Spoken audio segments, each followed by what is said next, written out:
तपाईले पोस्ट गरेको भिडियोमा अलिकति भ्युज आइरहेको छैन भनेदेखि साथीहरू यो भिडियो तपाईको लागि एकदमै मद्दतगार साबित हुन सक्दछ।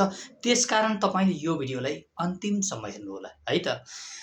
त्यो के हो भनेदेखि टिकटकले विकली प्रोसेस ल्याएको छ है। टिकटकले प्रत्येक हप्ता कुन भिडियो भाइरल भएको छ, कुन ह्यासट्यागमा, कुन ट्रेन्डिङमा भनेर अपडेट गरिरहेको छ। त्यो कसरी खोज्ने, यो हप्ताको कसरी अपडेट खोज्ने भनेर मैले यहाँ यो भिडियोमा सिकाएको छु। यसलाई पुरा हेरेर अबदेखि त्यसरी भिडियो बनाउनुहोस्, तपाईको पनि भाइरल हुनेछ। आफ्नो टिकटकको सर्च बारमा जानुहोस्, यहाँ तपाईले ट्रेन्डिङ लेखेर सर्च गर्नुहोस्। यो ट्रेन्डिङ लेखिसकेपछि यो तीनटा डटलाई तपाईले क्लिक गर्नुहोस्। त्यसपछि यहाँ फिल्टर आयो, यो फिल्टरलाई तपाईले क्लिक गर्नुहोस्। त्यसपछि तपाईले यो लाइक एकाउन्टलाई क्लिक गर्नुहोस्। त्यसपछि तपाईले यहाँ दिस विक भनेर आयो, यसलाई क्लिक गर्नुहोस्। यसलाई क्लिक गरेपछि तपाईले यहाँ गएर यसलाई अप्लाई गरिदिनुहोस्। यसलाई अप्लाई गरिसकेपछि अब यो हप्तामा एकदमै भाइरल भएको यहाँ भिडियोहरू यहाँ खुलिसक्यो। यो टप लाइकमा आइसक्यो यो भिडियो। अब तपाईले यहाँबाट यो भिडियोमा कुन कुन ह्यासट्याग प्रयोग भएका छन्, यो ह्यासट्याग तपाईले पनि प्रयोग गरेर भिडियो बनाएर पोस्ट गर्नुहोस्। तपाईको भिडियो पनि एकदमै भाइरल हुनेछ।